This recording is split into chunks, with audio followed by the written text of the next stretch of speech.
Our second video is on the role of marketing and branding. If you're a marketing and branding professional, get ready. This is going to be very important to you. The world of selling outcomes is very dependent on good branding, good outcome descriptions, and of course, marketing.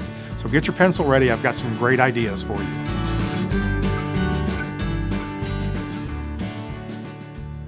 What's the role of marketing and branding to get in front of the RFP?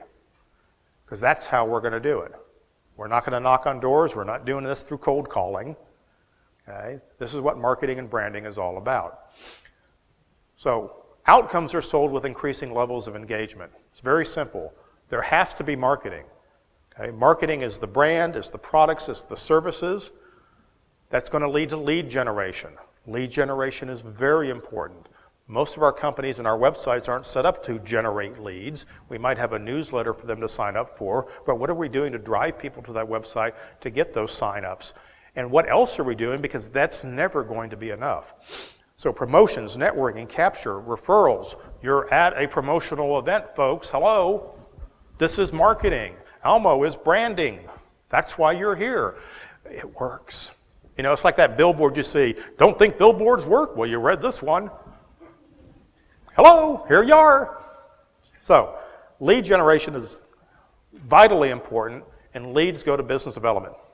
Now, semantics aside, you may reverse this and put sales in front of business development. I don't really care. The process of business development is to reinforce the brand promise, reinforce the opportunity for outcomes, and talk about the investment of doing business with you so that we get to the opportunity to have a sales moment where we can introduce actual solutions, verify the results, and keep the relationship going. That's based on value. Okay? Increasing levels of engagement. You can't skip any of it. The customer can bypass any part of it they want. But we can't expect to grow our business and not have every entry point available for the customer. We have to put it all out there. People are going to find you differently. The reason I have slides that some of them are graphical and some of them have words and some of the things I just say is because there's 3 different learning types in this room right now. Some of you are visual, some of you are auditory, and some of you have to read.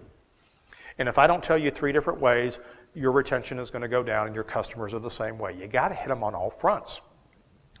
So, in marketing for selling outcomes, it's about creating attraction. You have to be attractive. Okay? You have to develop credibility, which is huge. Your credibility does not precede you. You have to continually reinforce credibility because as soon as you are credible on one subject, somebody else is going to be more credible on that subject and you have to go back and be more credible again. It's a constant battle, but it's extremely important. You have to be able to generate the leads and you have to do market research. Why do you need to do market research? Because your customers are the market. Why would you not research your customers? Okay. This whole selling from intuition, hey, I know the market, I know my customers. No, you don't. You don't have data, you don't have facts, you don't have market research, you're not tracking trends. How can you believe? And if you think that you're doing that, then tell us what those things are so the rest of the team. You got that one sales guy that knows everything? Is he here? Are you sitting next to him right now? Okay, don't look at me. So you got that one guy who thinks he knows everything, but he won't tell anybody else what it is because he's got the secret sauce. You can't grow your company if people are holding on to the secret sauce. We've got to get the secret sauce out to everybody because marketing and branding is a company initiative, not an individual achievement initiative. And for that, we're going to develop brand scripts. You've got to be able to talk about your brand. You have to know what it is you're talking about so you can talk about it consistently, and you talk about it the same way that you talk about it, the same way that you talk about it, assuming you're all in the same company. Okay? That's the marketing people drive us nuts because, oh, I'm sorry, you can't use that logo anymore. We don't use that logo. Oh, you called it this. We don't call it that anymore. They're annoying as all hell. I get that. But they're right. Okay? We have to have that consistency because consistent marketing is what elevates the value of your brand. Branding, and I realize very few of us do it because I don't see a lot of brands in the industry. Almo's one of the rare exceptions of a really well-developed brand. I don't see a lot of brands among integrators in general, though some of the bigger guys are good at it, and a few of the smaller ones are as well. It's the language of outcomes. It's not about your products and services, it's about what the benefits are.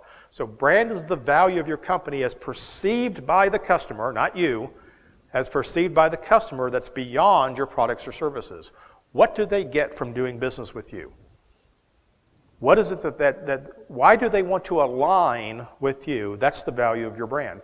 And if they don't want to align with your brand and they're just buying on price, then let's go back to the beginning of the slides and let's go through the whole presentation again. It's not what you do, but it's why you do it. Brand is not what you do. It's why you do it. We have the best people, the best products, the best process in the business. Great. Why? That's the question we have to answer. So how does your customer describe your company to others? And that's where we start. How does your customer describe your companies to others? And let's hope they were saying something positive, because that's what we want to latch onto, because that's how we're going to build a brand. Here's a tool. Here's something that you can try and use back at your company. You can go back on Monday morning and give this a shot. It's the brand trifecta. Branding is not what we do, and even our marketing people are not branding experts. Very few of us are good at branding. It's a difficult trade. It's a very difficult concept. So here's a simple tool.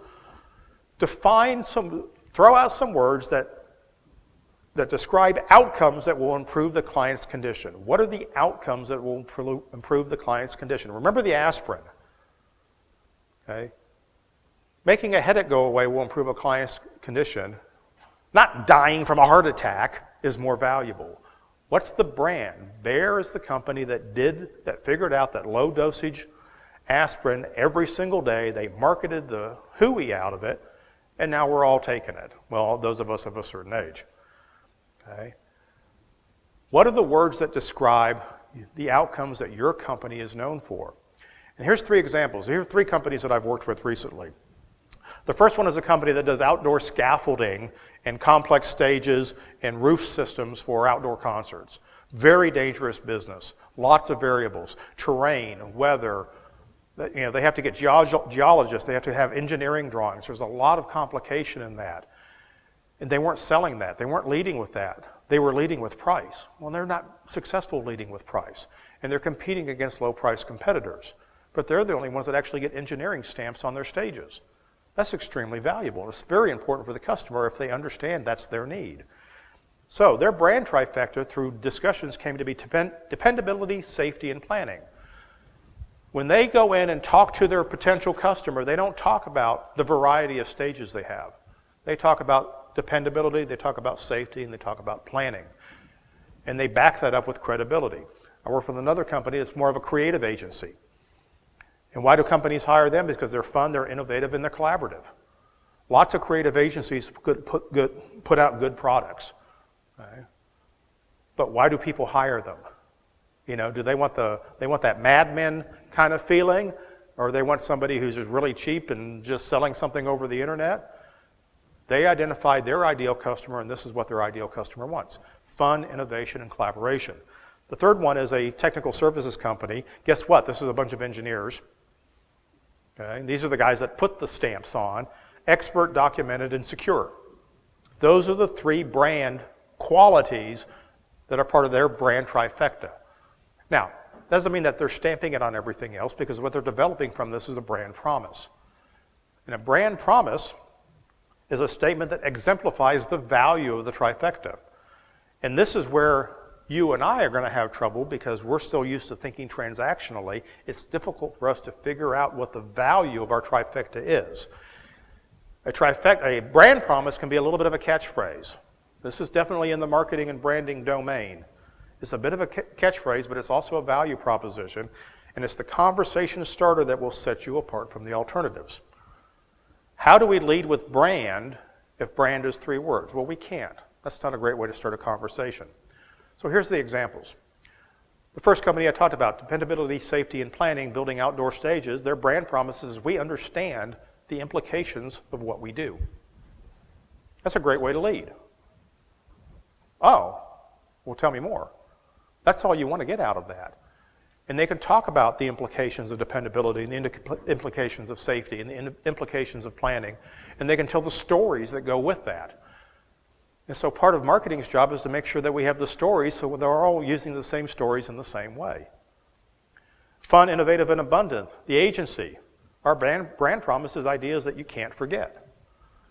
Notice they didn't say that you're going to like them all. But that's part of being the fun and innovative. I work with marketing companies all the time. I actually have 3 that I work with. They come up with some really crummy ideas sometimes. But that's part of the fun. That's part of the engagement. That's what gets us thinking, and that's what gets us to better ideas. Expert, documented, and secure are brand promises when precision isn't optional. That's a great place to start. If you're an engineering firm, if you're putting stamps on things, that's a great place to start. That captures everything about engineering. We're importantly anal retentive. Okay? Brand promise is the lead-in. We have to develop these things, and many of us don't have them.